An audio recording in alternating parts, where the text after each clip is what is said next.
أعوذ بالله من الشيطان الرجيم. بسم الله الرحمن الرحيم.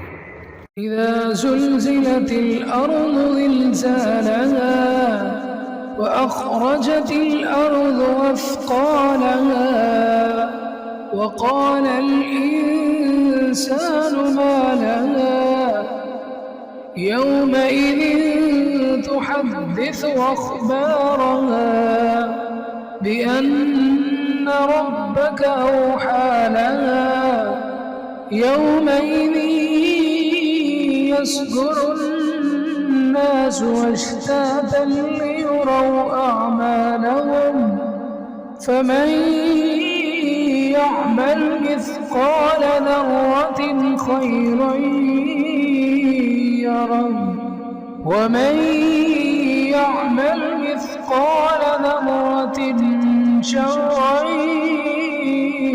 يره